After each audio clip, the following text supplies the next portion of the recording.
High বন্ধুরা। তো আজকে আমার একটা কাজের জন্য আমাকে ধর্মতলা যেতে হয়েছিল। আর ধর্মতলা মানে নস্টালজিয়া আর খাবার খাবার আর খাবার। বাসে বসে বসে আমি ঠিক করে নিয়েছিলাম যে আজ আমরা কোথায় যাব।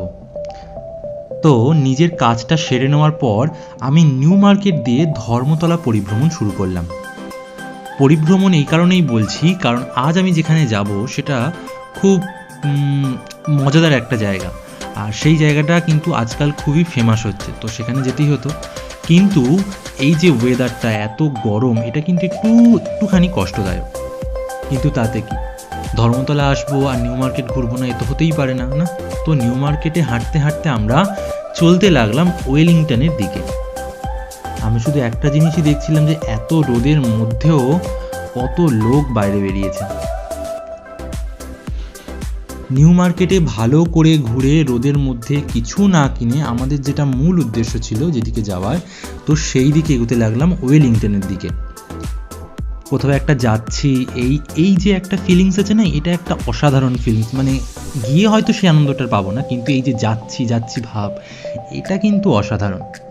ভিডিও করতে করতে চলেছি, হঠাৎ করে যেটা চোখে পড়লো সেটা হলো একটা ঝালমুড়ির দোকান। কিন্তু আমি বললাম যে না, আমাকে কাকু ঝালমুড়ি দিও না, তুমি আমাকে ওই তোমার ছোলা বাদাম যেটা আছে ওটাই একটু মশলা দিয়ে মাখিয়ে বানিয়ে দাও।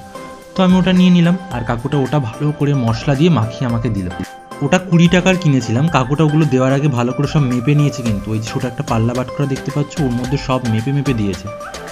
তারপর সিদ্ধ ছোলা, কাঁচা ছোলা, অঙ্কুরিত ছোলা আর বাদাম, তার সাথে একটু চানাচুর ছিল, আর মশলা তেল সব দিয়ে ভালো করে সুন্দর করে মাখিয়ে আমাদের দিয়ে দিল। আমি জানি না এটাকে কী বলে, ছোলা বাদাম মাখা, হ্যাঁ এরমই একটা কিছু ছিল হয়তো। তো ওটা হাতে নিয়ে খেতে খেতে চললাম। সকালে তো কিছুই খেয়ে বেরোয়নি, এটাই প্রথম খাবার খাচ্ছি, তো জাস্ট মুখে লেগে রয়েছে আমার এখনও। তো যাই হোক, ওই বাদাম খাওয়ার পরে আমরা আরও এগিয়ে গেলাম। আর এই পথেই কিন্তু এই সাইনবোর্ডটা চোখে পড়ে গেল।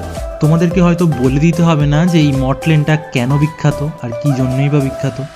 এই মটলেন হলো সেই জায়গা যেখানেই কিন্তু তারানাথ তান্ত্রিক জ্যোতিষীর বাড়ি ছিল, কলকাতায়। তো সেখান থেকে আমরা আস্তে আস্তে চলে এলাম আমাদের গন্তব্যের দিকে। চলে এলাম কোথায়? ফিশ ডিশে। হ্যাঁ, এই জায়গাটাই ওয়েলিংটন স্কোয়ারের একদম কাছেই অবস্থিত। ঢুকেই আগে যেটাতে আমরা খোঁজ করলাম সেটা ছিল মেনু। ওদের মেনুটা ওরকম ডিসপ্লে করা ছিল। ওদের এই মেনুতে কিন্তু প্রচুর আইটেম ছিল, চিকেন, পনির, এমনকি ভেজ আইটেমও ছিল। বাট ওদের কাছে সেই মুহূর্তে চিকেন বা পনিরের কোনো আইটেম কিন্তু অ্যাভেলেবেল ছিল না। তো মেনুটা ভালো করে দেখার পর আমরা দুটো জিনিস অর্ডার করে দিলাম, মশলা ফিশ কবিরাজি, আর তার সাথে একটা কম্বো অর্ডার করেছিলাম যেটা ছিল বাসন্তী পোলাও এবং ভেটকি পাতুরি। যেহেতু ফিশ কবিরাজি অর্ডার করেছিলাম, তো ওরা বললোই যে টাইম লাগবে একটুখানি। তো বসে আছি 15 মিনিট ধরে এখন, কিন্তু একটা জিনিস গন্ধটা ভালো বেরোচ্ছিল। বলতে বলতে আমাদের দিয়ে গেল ফিশ কবিরাজি। Just look at the size, মানে থালা থেকে বাইরে বেরিয়ে যেতে চাইছে, এতটা বড় ছিল ফিশ কবিরাজিটা। কবিরাজির পরেই আমাদের আরও একটা অর্ডার করা আইটেম দিয়ে গেল, সেই কম্বোটা, যার মধ্যে বাসন্তী পোলাও আছে আর ভেটকি পাতুরি আছে। তো দেখে তো খুব ভালোই লাগছিল, তো জাস্ট খুললাম, ওপেন করলাম। ওপেন করার সঙ্গে সঙ্গে একটা যে এত সুন্দর এসেন্স এলো, ওটাতেই তুমি পাগল হয়ে যাবে। স্বাদে কেমন হবে জানি না, কিন্তু দেখেই অসাধারণ দেখতে লাগছে। এবার ফিশ কবিরাজিটা খাওয়ার পালা। মানে ফিশ কবিরাজিটা তোমাদেরকে তো আগেই বললাম যে কতটা সাইজে বড়, আর কবিরাজির থিকনেসটাও ঠিক তেমনই ছিল। মানে ওই মোটা কবিরাজি যখন আমি ভাঙছি চামচ দিয়ে, আমার চামচ লিটারালি বেঁকে যাচ্ছিল।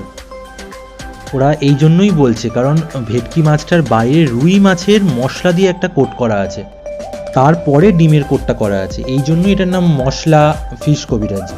আমি শুধু গাল ভর্তি করে খেয়ে যাচ্ছি কবিরাজিটা, মানে প্রত্যেকটা কণায় কণায় সেই একই স্বাদ। আর মানে আমি তোমাদেরকে কেটে এখন দেখাচ্ছি, দেখো যে কতটা ঠিক, তোমরা দেখলে বুঝতে পারবে।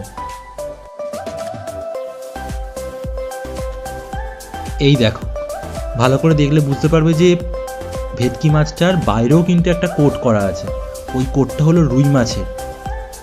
এবারে ট্রাই করছি ওদের বাসন্তী পোলাওটা মানে খুব গরমই গালে ঢুকিয়ে নিয়েছি, গালের ভিতর ঢুকিয়ে খুব গরম লাগছে। কিন্তু বাসন্তী পোলাওটার টেস্ট মানে ভালো ছিল।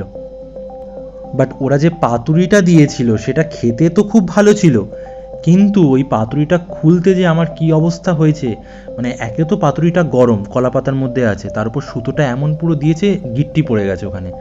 না মানে সুতোটাকে না আমি ছিঁড়তে পারছি, না ওটাকে আমি খুলতে পারছি, এমন অবস্থা চলে যাচ্ছে। আর এত গরম, হাতে ধরে রাখা যাচ্ছে না জিনিসটা। তবুও সেই অবস্থাতেই আমি ওটাকে ধরে টানাটানি করে যাচ্ছি যে ওটাকে খুলতেই হবে, না খুলে ছাড়বো না, খুলতেই হবে।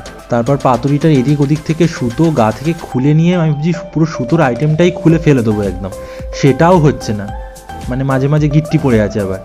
তারপর অতি কষ্টে সুতোর যে জায়গাটা ছিল ওখান থেকে কি একটা হুট করে খুলে গেল, এবার ওখান থেকে এমনিই ভালো করে খুলে নিতে পারলাম, মানে অনেক পরে। অবশেষে আমি খুলতে পেরেছি পাতুরিটা। কত বীরত্বের কাজ করেছি। জাস্ট তোমরা পাতুরিটা দেখো, পাতুরিটা দেখলে তোমাদের মনটা ভরে যাবে।